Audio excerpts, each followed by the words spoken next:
सुप्रभात प्यारे बच्चों। आज हम वसंत कक्षा 8 की पुस्तक का दूसरा पाठ जैसे कि लाख की चूड़ियाँ हमने पढ़ा था। जो बदलू काका जो कामता नाथ जी द्वारा लिखा गया है, इसमें एक मनिहार बदलू काका की कहानी बताई गई है। तो आइए हम इसको आगे चलें। तो यहाँ तक हम पहले पढ़ चुके थे, उससे आगे हम देखते हैं।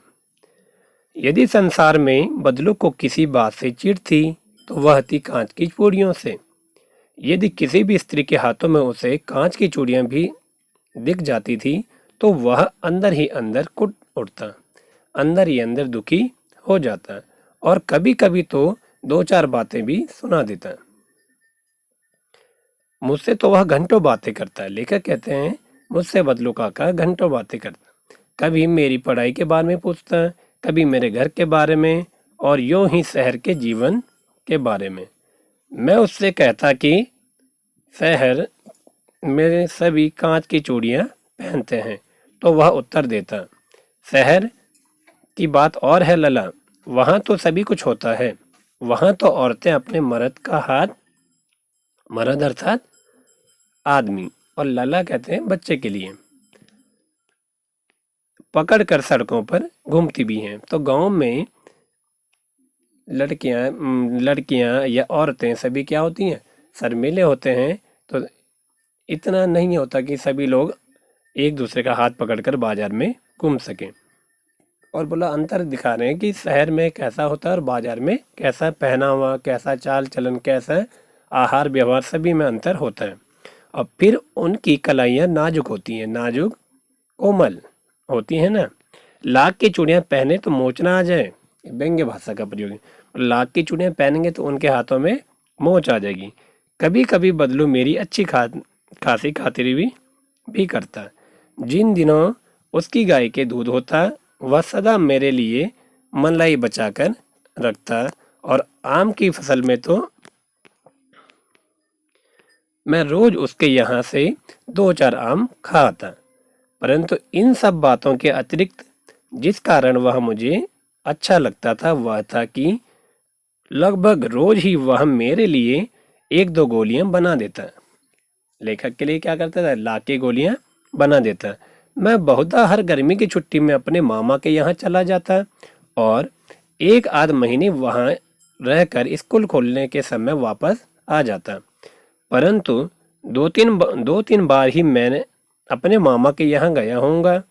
तभी मेरे पिता एक दूर के शहर में बदली हो गई और एक लंबी अवधि तक मैं अपने मामा के गांव न जा सका। लंबी अवधि, लंबे समय का अंतराल। तब लगभग 8-10 वर्षों के बाद जब मैं वहां गया तो इतना बड़ा हो चुका था कि लाख की गोलियों में मेरी रुचि नहीं रह गई थी। अतः गांव में होते हुए भी कई दिनों तक मुझे बदलू का ध्यान न आया। इस बीच मैंने देखा कि गांव में लगभग सभी स्त्रियां कांच की चूड़ियां पहने हैं।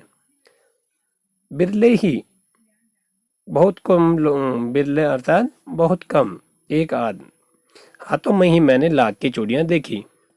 तब एक दिन सहसा मुझे बदलू का ध्यान हो आया।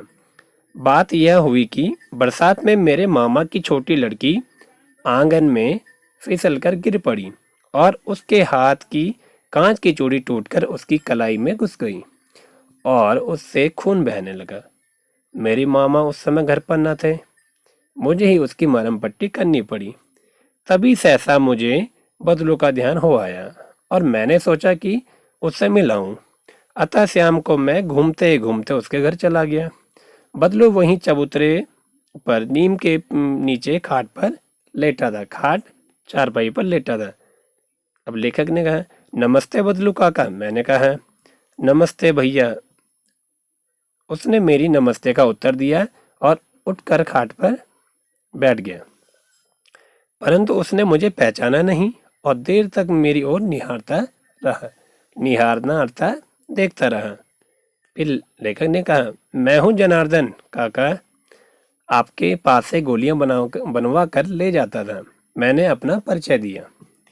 बदलू फिर भी चुप रहा, मानो वह अपने स्मृति पटल पर अतीत के चित्र उभार रहा हो। अब उनकी याद, बदलू की अब उम्र काफ़ी हो चुकी थी। अब उन्हें इतना याद नहीं था। अपनी यादों में स्मृति, अतीत के चित्र, जो पुराने भूत बीते हुए चित्रों को वह याद कर रहा हूँ। तब वह एकदम बोल पड़ा, आओ आओ लला, बैठो, से याद आ गया। बहुत दिनों बाद गांव आए। हाँ, इधर आना ही नहीं हो सका काका, मैंने चारपाई पर बैठते हुए उत्तर दिया। कुछ देर फिर शांति रही, दोनों चुप हो गए। मैंने इधर उधर दृष्टि दौड़ाई, ना तो मुझे उसकी मचिया ही नजर आई, ना ही भट्टी। मचिया जिस पर बैठकर बदलू काका क्या करते थे, लाख की चूड़ियां बनाते थे, और वह भट्टी भी नहीं जिस पर वह लाख पिघलाकर चूड़ियां बनाने का कार्य करते थे। आजकल काम नहीं करते काका, मैंने पूछा। नहीं लला, काम तो कई साल से बंद है।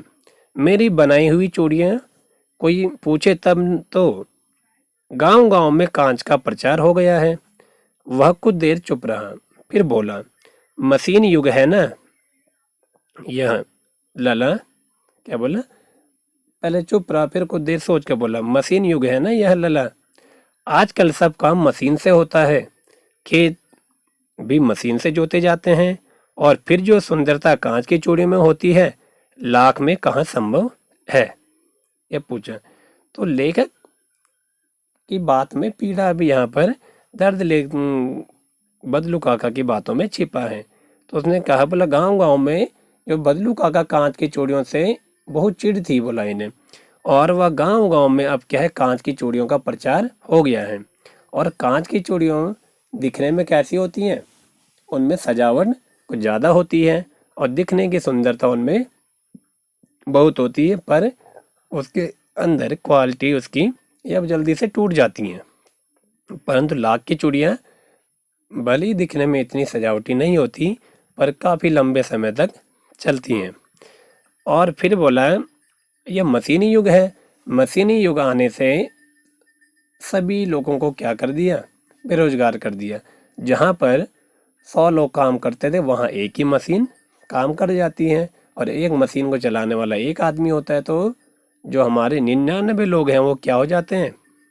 सब देखते रहते हैं, वे बेरोजगार हो रहे हैं।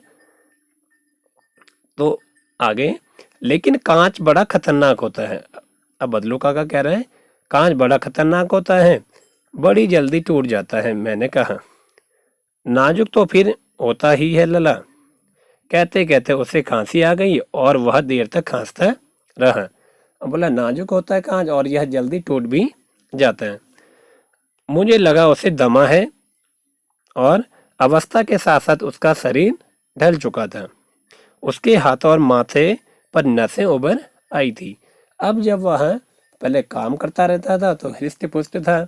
अब जब वह काम नहीं करता, पड़े पड़े वह अकेला, और अंदर ही अंदर वह दुखी हो गया है, जिसके कारण अब उसकी अवस्था भी ढल चुकी है, और वह बुढ़ापे से पहले बुढ़ापा उसको आने लगा है।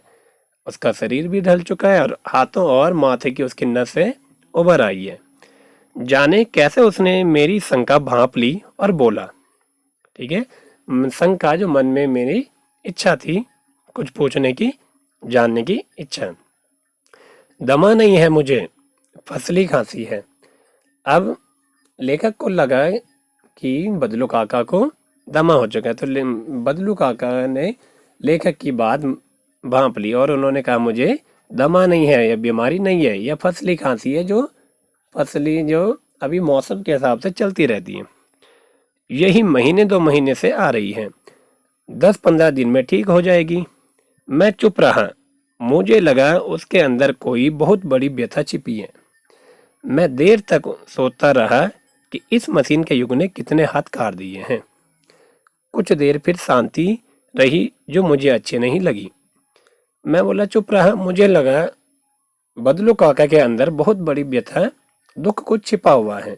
मैं देर तक सोचता रहा कि इस मशीनी युग ने कितने हाथ काट दिए। अब मशीनी युग, जब मशीनी युग ये विज्ञान का युग है, तो इसमें हर कार्य मशीन से।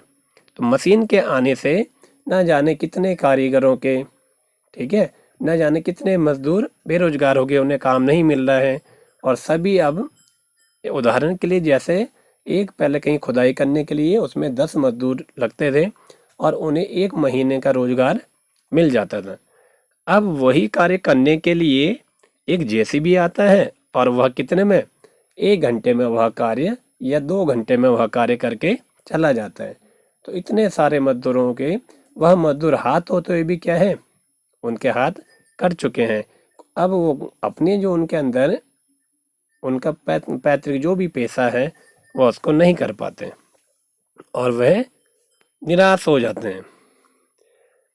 अब दोनों एक दूसरे को देख फिर शांति, कुछ देर वहां पर शांति रही। आम की फसल अब कैसी है काका? कुछ देर पश्चात मैंने बात की और बात बदलते हुए पूछा। अच्छी है लला, बहुत अच्छी है, उसने लहक कर उत्तर दिया और अपनी बेटी को आवाज दी। अरे रज्जो, अरे अर्था, अरे रज्जो, लला के लिए आम तो ले आओ, ले आ। फिर मेरी ओर मुखातिब होकर बोला, मेरी ओर देखकर बोला, माफ करना लला, तुम्हें आम खिलाना भूल गया था।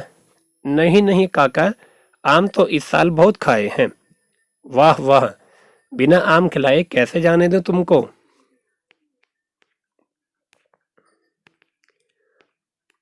मैं चुप हो गया। मुझे वे दिन याद हो आए जब वह मेरे लिए मलाई बचा कर रखता था।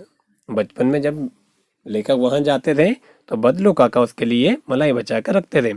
गाय तो अच्छी है ना काका? मैंने पूछा। गाय कहाँ है लला, 2 साल हुए बेच दी, कहाँ से खिलाता? अब बदलू काका ने कहा, गाय तो मैंने बेच दी, मैंने उसको खिलाने के लिए मेरे पास कुछ था भी नहीं। इतने में रज्जो, उसकी बेटी, अंदर से एक डलिया में ढेर सारे आम ले आई। यह तो बहुत है काका, इतने कहाँ खा पाऊंगा, मैंने कहा। वाह वाह, वह हंस पड़ा। शहरी ठहरे ना, मैं तुम्हारी उम्र का था तो इसके चौगुने आम एक बखत में खा जाता था। एक बखत था, एक समय, एक टाइम में खा जाता था। आप लोगों की बात और है, मैंने उत्तर दिया। अच्छा अच्छा बेटी, लला को 4-5 आम छांट कर दो, सिंदूरी वाले देना।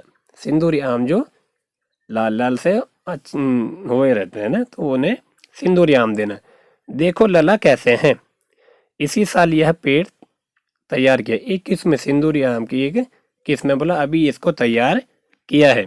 रज्जो ने 4-5 आम अंजुली में लेकर मेरी ओर बढ़ा दिए। आम लेने के लिए मैंने हाथ बढ़ाया तो मेरी निगाह एक क्षण के लिए उसके हाथों पर ठिठक गई, अर्थात रुक गई। गोरी गोरी कलाइयों पर लाख की चूड़ियां बहुत ही फब रही थी।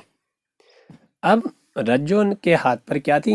गोरी गोरी कलाइयों पर लाख की चूड़ियां बहुत ही सुंदर, फबना अर्थात सुंदर लग रही थी।